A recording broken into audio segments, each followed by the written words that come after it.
Hello, my name is Christy Champagne, and you are listening to Residue, a true crime podcast dedicated to keeping you paranoid. Today's episode of Residue will contain content that will include explicit material. Listener discretion is advised, and proceed only if you are comfortable with these very sensitive topics. Today we will be going back to Halloween night of 1984, and this is the tragic tale of Doreen Erbert.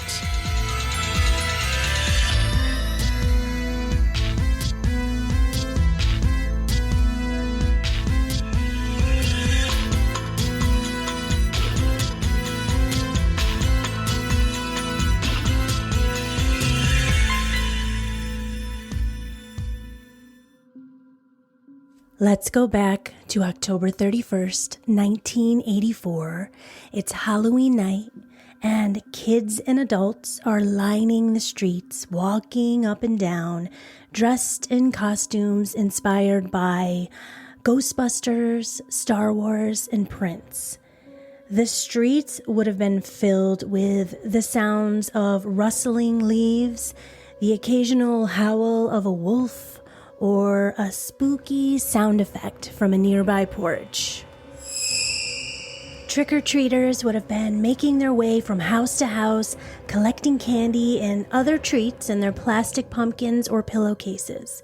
The air would have been crisp and cool, and filled with the excitement from the little kids to just run home and throw their candy on the floor and start sorting it all out.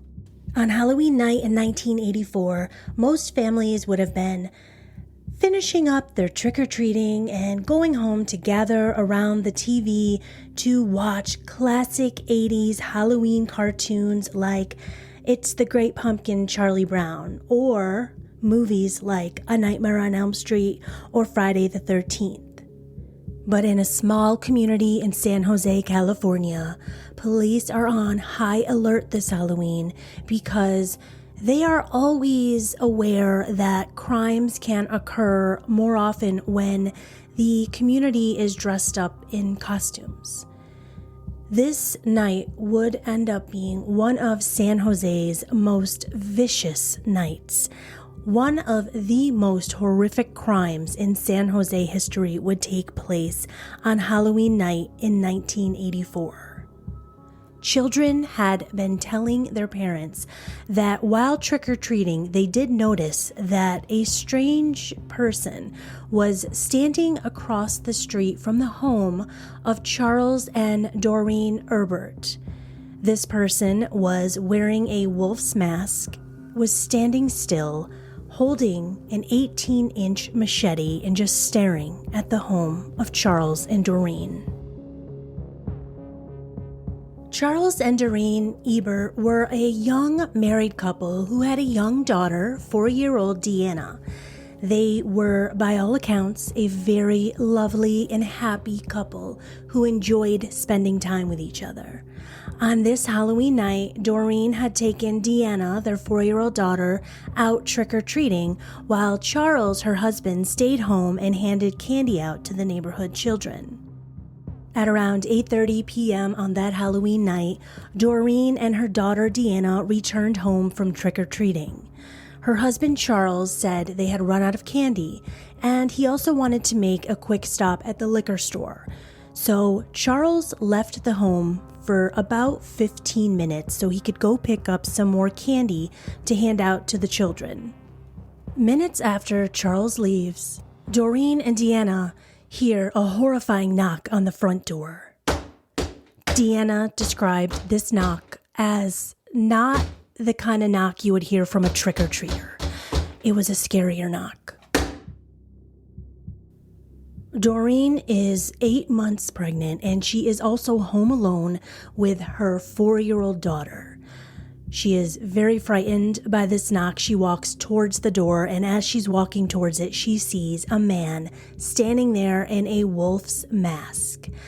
Deanna described the man as the big bad wolf. Doreen yelled to Deanna, "Run and hide." As Doreen opened the door, the man with the mask entered and said, "I'm going to kill you." The masked man would chase Doreen through the home, slashing and hacking at her with the 18-inch machete, all while 4-year-old Deanna hid behind the couch, hearing the sounds of her mother being murdered. Deanna says she could hear her mother still breathing, but she didn't want to leave her hiding spot because at this point the masked man was walking around the house looking for Deanna. It got to the point where he could not stay there any longer and he yelled out, "If you ever tell anybody anything, I will come back here and I will kill you." Charles has now returned home from the store. He comes rushing into his home because the door is open and he sees a wolf man mask sitting at the front door as he enters to find his wife, Doreen, laying in the front hallway, and he is yelling, "What happened? What happened?" Charles races off to his neighbor and he runs over to her house and asks her to come help. He doesn't quite understand what is happening. He tells the neighbor named Jenny Chapman Rubenaker that he thinks that Doreen lost the baby, were his words. There was just so much blood in this hallway. So the neighbor runs over, and that is when, shortly after, a 911 call is placed, and police are now arriving on the scene. One of the officers who arrived on the scene was retired San Jose Police Department Detective Jamie Saldivar. Jamie Saldivar said that police go into the house to see if there are any other victims. And so they're scouring the house together. He says that this was one of the worst crime scenes that he has ever come across in his entire career. This was a major stabbing. There were body parts missing. There was an inch of blood covering the entire floor. Police needed to get inside and figure out what happened as soon as possible, but there was an obstacle in their way, and that was the fact that Charles Erbert, Doreen's husband, was outside just covered in blood, and he was described as stomping up and down, stomping around. They say that Charles was incredibly drunk. He reeked of alcohol, and obviously, Charles is going to be considered the person of interest at this point. Not only is he the spouse, but he is acting insane. The police decide that they need to take him away. They need to get him into a police car and get him downtown. But as they are trying to get Charles into the police car, he is described as behaving like a crazy person. He is bashing his head against the window. He is sitting inside of the police car trying to kick the window out. He just keeps screaming, "My wife, my wife." At this point, 4-year-old Deanna is safe with her neighbor, and the police take Charles down to the station for questioning. But Detective Jamie Saldivar remains in the home, trying to put the pieces together. Detective Saldivar tells a story of walking through the home and carefully stepping over every object they come into contact with. He tells his officers, "Do not disturb the crime scene. We need to keep everything intact." And as he is walking over Doreen's body and into the next area of the room, he describes this. He says that he saw a doll sitting on the floor. So he looked back to his fellow officer and said, "Murph, watch out for the doll. I don't want to disturb any of this scene." A couple of seconds later, Officer Murph turns back to him and says, "That is not a doll. That is a baby."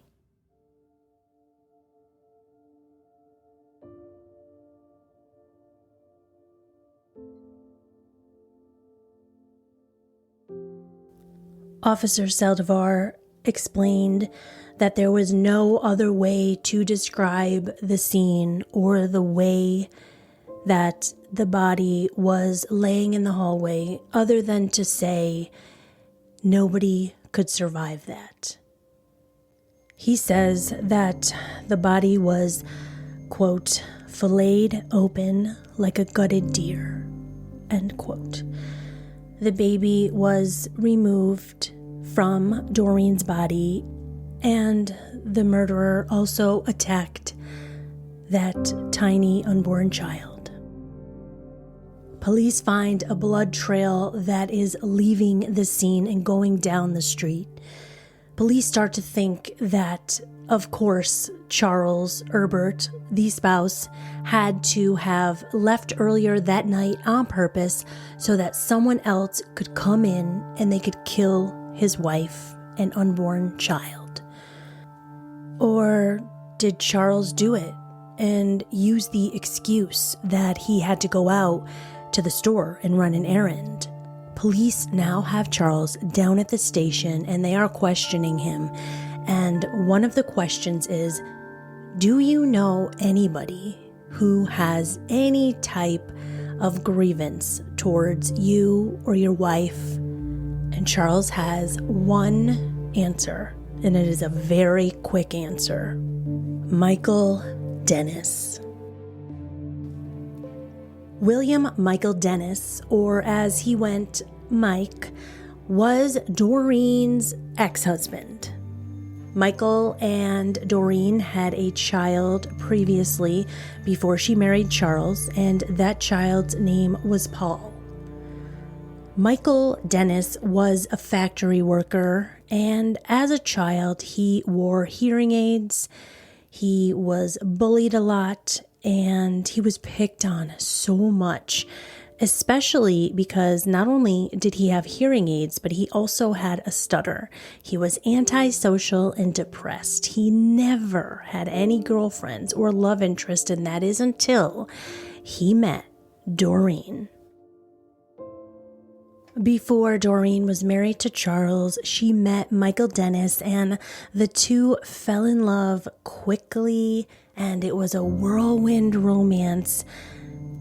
They were married very quickly, and in 1976, they had a child, a son named Paul. Everything was going okay for a little bit, but after the birth of Paul, a lot of stress was placed upon the family. Money problems, just, the typical problems of when a family has a baby. There's a lot of friction in the marriage at this point, and they end up getting divorced only 1 year after Paul was born. Doreen was given primary custody, and Mike had temporary custody, so he would see Paul on the weekends. Neither was happy about this divorce, but Michael was especially pissed off. Michael was not going to ever let this grudge go, the fact that he believed Doreen broke up their family. Doreen was on a different path, and she was ready to move on. This is when she ends up meeting Charles Erbert. Charles was a carpenter at that time, and he moved in with Doreen pretty quickly. They moved to San Jose, California, and the two now have a daughter named Deanna. They have Deanna in 1979. This was 3 years after Paul was born. So 2 years after the divorce of Doreen and Michael. Michael cannot handle the fact that Doreen has moved on with her life. She now has a new husband, a new family in his mind, and he doesn't like the fact that a new man is raising his son. Tragedy would strike in February of 1980 when young Paul, at only 4 years old, climbed through a fence and he fell into the family pool and he drowned. Doreen says that she never noticed that Paul was in the pool. Paul would end up spending a week and a half on life support. Doreen and Michael's son Paul would end up passing away at the age of 4. Mike would end up blaming Doreen and Charles for Paul's death. He would say that he felt that since Doreen was home, she should have been aware of Paul's whereabouts, and she was the one to blame. Mike actually ends up filing a wrongful death lawsuit against Charles and Doreen in 1982, but the judge ruled in favor of Charles and Doreen, and this is going to make Mike even more pissed off, livid, vengeful. He wants nothing more than to hurt Doreen at this point. Mike is pissed off. Doreen has moved on. Mike has lost his son. Mike has lost his lawsuit against Charles and Doreen. Mike even lost his job, and now he believes that Doreen is responsible for everything that is going on in his life. For everything that is wrong in his life, it is all Doreen's fault, and he focuses it all purely on her. No one else believed this. No one else thought that Doreen was responsible. Doreen was in just as much pain as Mike, if more. So Doreen ends up cutting off all contact with Mike. She wants absolutely nothing to do with him, and she wants to move on, and she wants to try to heal. She ends up actually suffering 2 miscarriages before this final pregnancy, and she was so ecstatic. She found out that she would be having a boy, and the boy would be due in early November, right after Halloween. Police are going to go to Mike's house, and as they enter his driveway, they are going to notice that there is blood all over Mike's truck that is in the driveway. Not only on the truck, but there are keys left inside of the truck, and they are covered in blood. The police arrived at his house at around 12:23 a.m., and they knocked on his door, but they didn't get an answer. They could see that the lights were on, and they could also hear water running. They just assumed that Mike had to be ignoring them, but finally he opens the door, and police immediately tell him about his ex-wife and her unborn child. They say that Mike didn't act like he cared. They said that he acted concerned, but in a nonchalant type of way. They went inside of Mike's house and they sit with him for a little bit. Now, they are going to ask him if they can search his home, and they will need him to sign a consent form for this to happen. He says, of course, you can search, you can do whatever you want. So he starts to sign this consent form, but he's using his left hand, and it's really difficult for him to sign. So one of the officers says, "Are you left-handed?" And Mike says, "No, I'm right-handed." And the officer says, "Well then, why aren't you just using your right hand to sign this piece of paper?" And Mike slowly lifts his right hand up from underneath the table, and it is wrapped in a bandage, and it is spewing blood.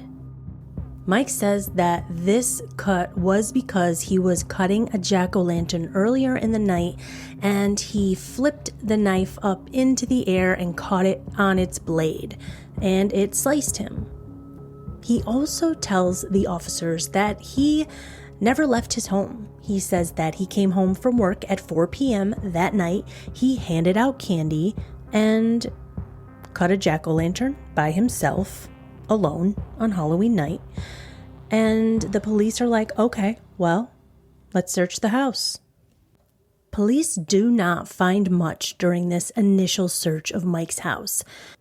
But Detective Salvador would tell a story about how the police asked Mike if he had any identification, and he said, yes, but it's upstairs in my bedroom. So Detective Salvador walks with him, walks behind him up the stairs, and the detective describes this feeling of an uneasiness, like he felt like Mike was going to do something. He said that Mike kept staring back at him as they walked up the stairs. He says that they entered Mike's bedroom and he had a headboard up against the wall. Mike was going towards the headboard and it scared the detective. He trusted his gut. He pulled out his gun. He held it on Mike and he was like, "What are you doing? Get your ID." Michael ends up just getting his ID and walking back downstairs with the detective. But they did find a revolver hanging on the back of Michael's headboard. The police are now granted a warrant for a second search, and in this second search of Michael's home, they are going to find a receipt for an 18-inch machete.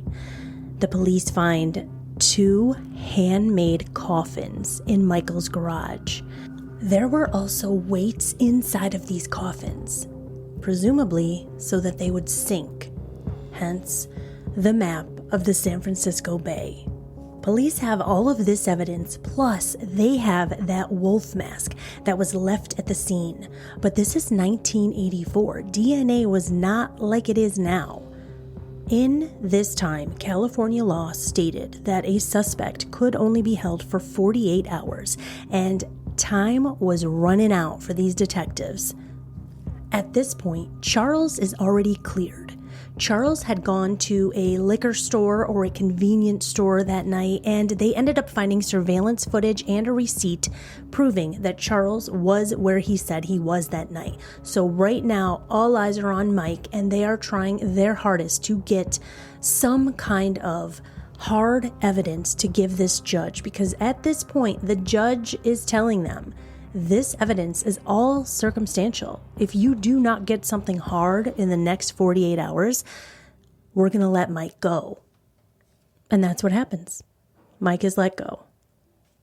These detectives are not stopping. They are kicking ass. They are going to do everything that they can possibly think of to prove that Mike did this. One of the police officers, Jim Morin, he actually goes out and buys the exact machete that he saw the box for in Mike's house. Now he's going to take this machete that he bought himself from the store and he is going to give it to the forensics team. They would end up matching the blade to the grooves and the indentations in the wall of Doreen's home. Not enough. The DA's office still wants more blood analysis done, and time is running out. Police are going to bring Mike in again for an interrogation. This time they ask a couple different kinds of questions, like, what kind of Halloween costumes have you worn in the past? Mike never says that he wore a wolf mask in the past, but when Mike came in for questioning that day, the officers made him change out of his clothes and hand them all of his belongings. And one thing inside of his jeans pockets was a little black book. Back in the day, like 1984, we didn't have a way to keep all of the phone numbers we needed on us. You know, you couldn't remember every single person's phone number, although I do still remember my phone number from when I was a kid. But so what we would do is write down numbers in a little black book. And it was just a paper notepad that you would keep in your pocket or keep at your house.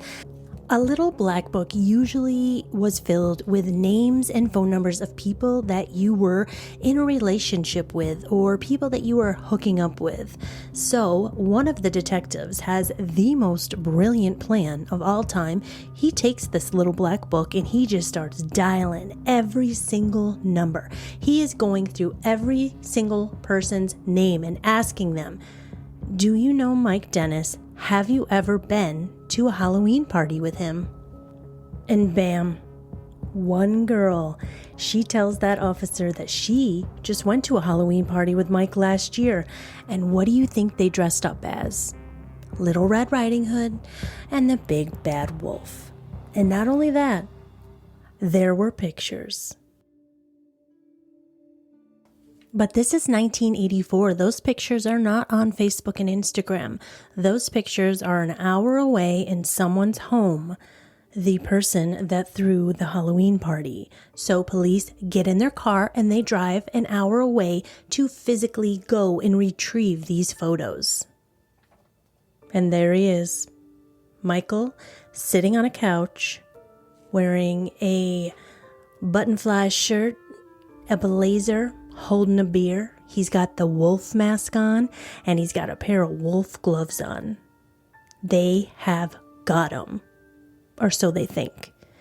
They bring this picture back to Mike, and guess what Mike says? Michael says, "You can't prove that's me."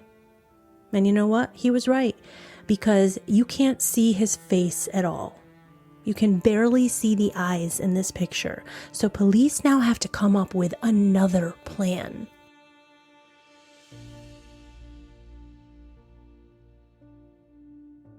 One of the detectives says, well, we could prove it's him if we could find the clothes that he's wearing in that photo in his house. Police now get a third search warrant for the clothes that Mike has on in the picture. They go into his closet and they find the same exact clothing that Michael was wearing in that pic. And at that exact time, the blood tests are now back. The DNA found on that Halloween wolf mask matches Michael Dennis.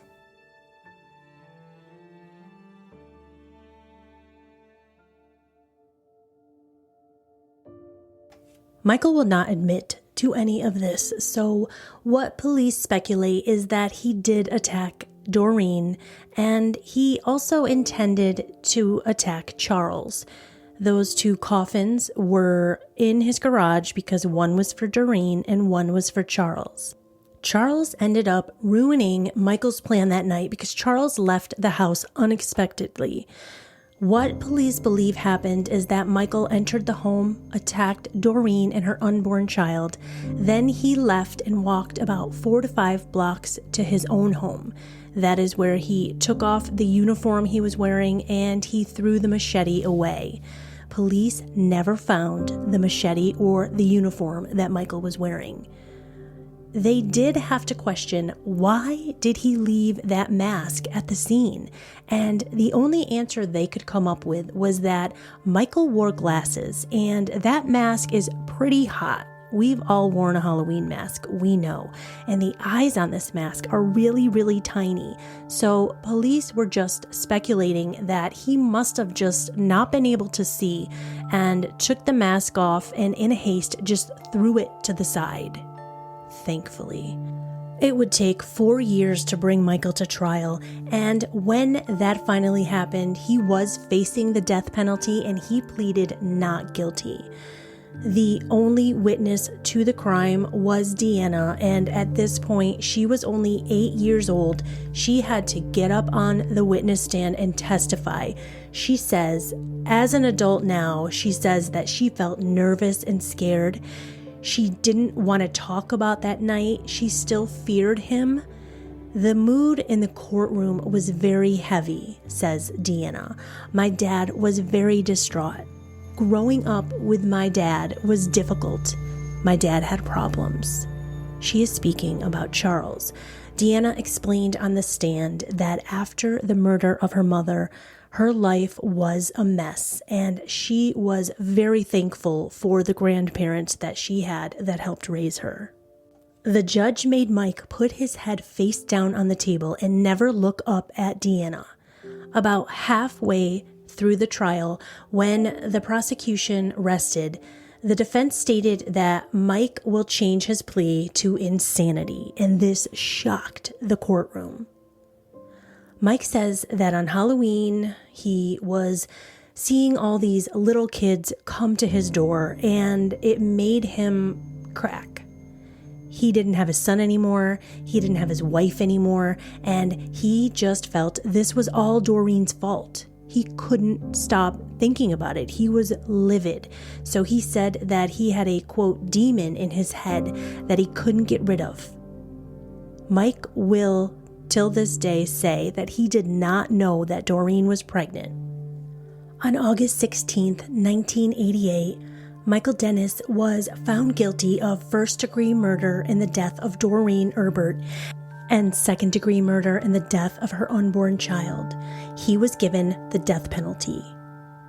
There was a movement to overturn the death penalty in California, And so at this point, Michael remains in the San Quentin State Prison with a life sentence. In an interview, Deanna stated, "I can understand him losing a child. I get that. But you took something from me too. You took something big. You took my mom. You destroyed our family, and I won't forget that. But I do forgive him for it, because for my own sanity, I don't want to be angry anymore." Deanna says that she has no memories of her parents together.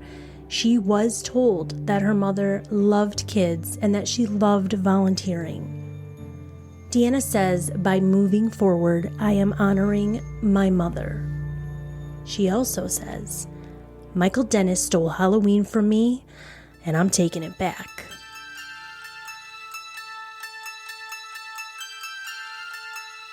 Thank you so much for joining me again this week on Residue. I hope you will join us again next week.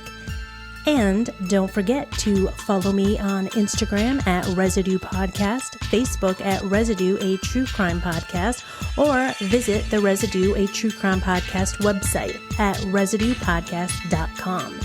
And maybe if you got some time, leave a nice little review. If you do leave me a 5-star review, you can just take a little screenshot and DM it to me or email it to me at residuepodcast@gmail.com, and I will send you some stickers and a little thank you note. As usual, I just want to remind you all to stay safe and stay paranoid.